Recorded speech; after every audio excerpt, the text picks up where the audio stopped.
Hey Sun Devil fans, Sandy Charles here with DevilsDigest.com, and I'm joined by our publisher, Hode Rubino. We are here previewing this weekend's game. ASU travels to LA to take on the USC Trojans. So Hode, we've talked about it, the road woes this team has. Some think this is the number one element that's going to cause them to lose. Why do you think we see such a different team here at home as compared to on the road? Well, I think you look at some objective elements in play over here, and one of them is caliber of opponent. I mean, let's face it, the three games that Arizona State did win at home were against UTSA, the worst team they're going to play all year long, against Oregon State, the worst team in the Pac-12, and beating a Michigan State team, which granted was top 15 when Arizona State did meet them back in September, but obviously the weeks following that game, we saw the Michigan State definitely did not live up to their own preseason expectations. Then you look at the games that they lost on the road. San Diego State wasn't ranked at the time, but right now is ranked in the top 25. Washington obviously ranked in the top 25, and Colorado at the time was ranked in the top 25.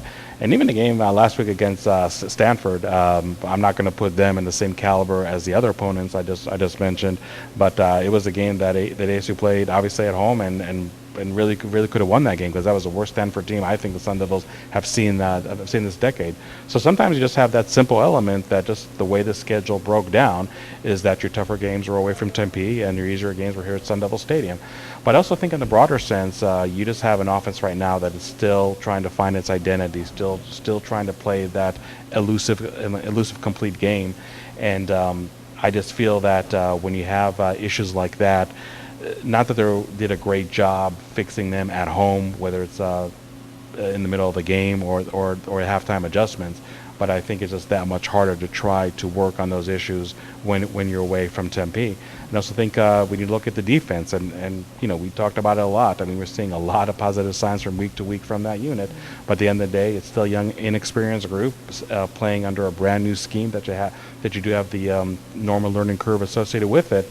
Again, issues that just might be just a little easier, to work it here in Maricopa County rather than somewhere else when you're playing those games. So I just feel that there might be also some kind of mental block. I mean, I know players and coaches won't admit to it, but they know that Arizona State has only won 3 Pac-12 contests on the road since 2015. Obviously, have not won any games on the road this year.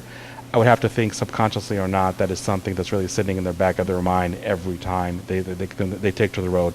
So I think those are some of the elements that are really in play over here for Arizona State, and we'll see if they get over the hump this week or just later on this year. But yeah, games away from Tempe have been a sore subject for the Sun Devils. Now, the USC offense, they lost a lot of their players last year, and that's definitely reflected in that they're ranked number 10 in total offense in the Pac-12. What do you think we'll see from this unit on Saturday?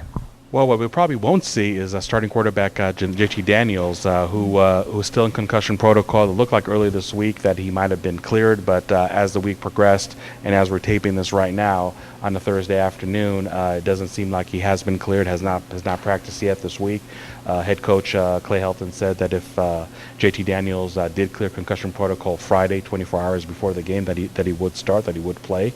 At this point, we still don't know what's going to happen. So let's assume, just for the sake of this conversation, that he's not going to play.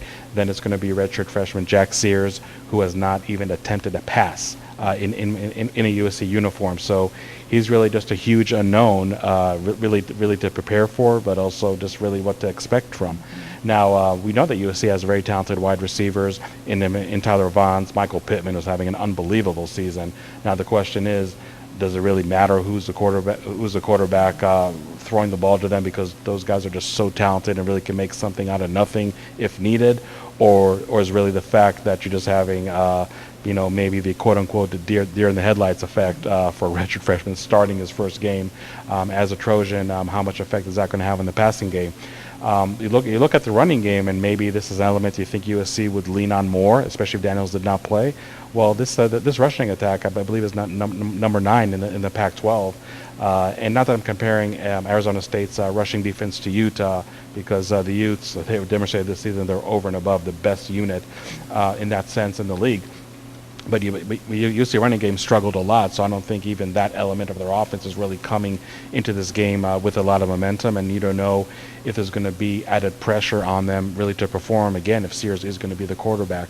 So if I'm the Arizona State defense, I'm going to force Sears to beat you and to just really load up the box, and obviously by loading up the box, you can put yourself in position to halt the ground attack, again, which hasn't been great to begin with, that much more. So I really think for the defense, I mean, I don't think ever playing USC in the Coliseum is an easy task, but I would just really feel that maybe compared to years past, I think this ASU offense is really, really vulnerable, and the ASU defense has a chance to make a good statement on Saturday afternoon.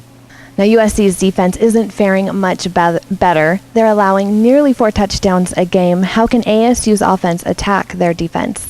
Well, first of all, I was kind of wondering what kind of effect the struggles that the USC offense may have will have on the USC defense, and we've really seen that, I think, from ASU in their own vein when the offense really isn't able to generate points, generate first downs, sustain drives. Sometimes it does have an adverse effect on your defense. So again, as much as we've seen it with ASU, there's no telling if that can happen for USC too on Saturday. But they really have their own injuries to contend with. Their sack leader linebacker, Porter Gustin, 2 weeks ago was lost for the season. Another stud linebacker of theirs, Cameron Smith, most likely is not going to played sparingly last week at Utah. So I think just from that perspective, Arizona State really should be able to run the ball well. I believe USC is ranked 10th in the league in run defense. This really, at least on paper, really plays into the hands of Arizona State because Eno Benjamin and the ground attack have definitely been somewhat of a consistent, if you will, on this offense, even on the road, playing pretty well. So I think the opportunities are definitely there for Arizona State to establish the run. And as we always say, the running game has to travel if you even going to have a chance to win on the road.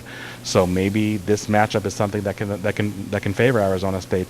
But I also feel that their secondary, I mean, may not have as many holes as their run defense. I mean, they're ranked middle of the pack in that category among Pac-12 teams. But I think still there's some vulnerabilities that Arizona State can really exploit.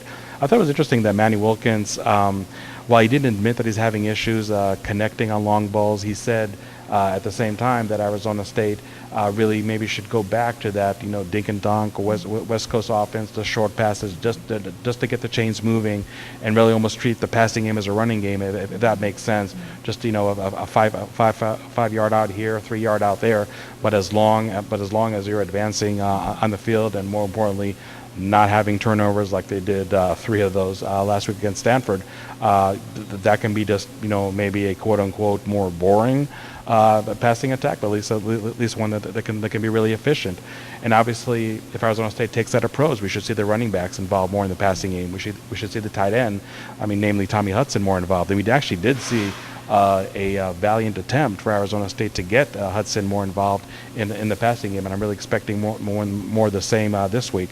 So I think for just like I talked about the Arizona State defense really having a good opportunity to play well just because of the issues the opponent is having, I think the same can be said about the Arizona State offense. But to me, I think as always, whether it's the road or the home, the running game really has to be established, and the passing game just has to feed off any potential success that element can have.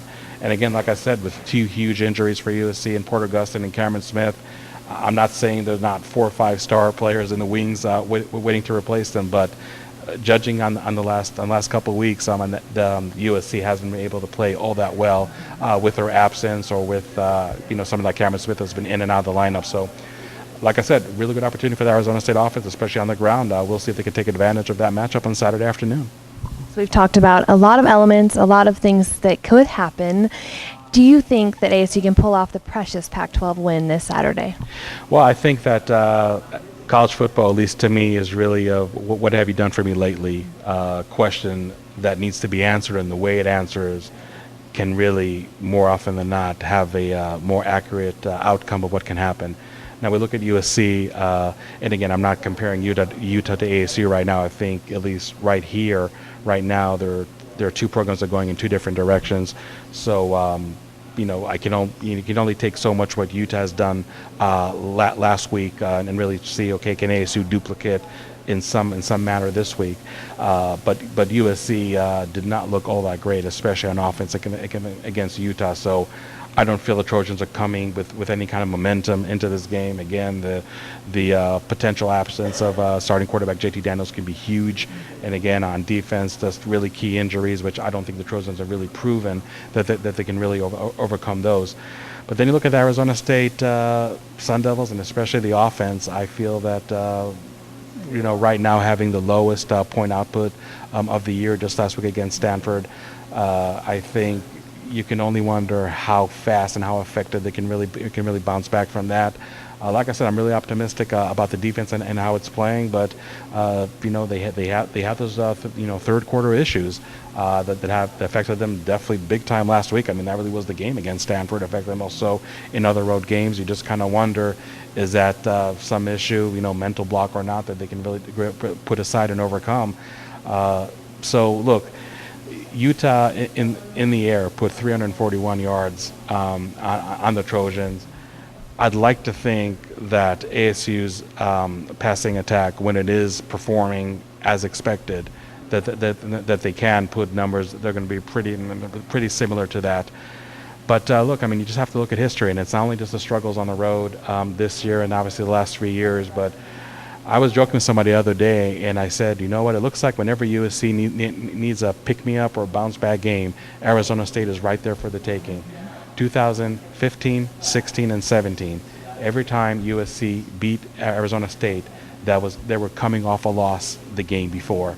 So, at the end of the day, you just have to look at history, and can a team prove that a trend is just a trend, or a trend can actually be broken? So because of all those elements that I mentioned, I'm predicting USC to beat Arizona State 27-20.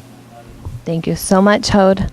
For Hode Rubino, I'm Sandy Charles. Keep it locked in at DevilsDigest.com for all of our in-game and post-game coverage this weekend, and of course throughout the entire 2018 season. We will see you Saturday.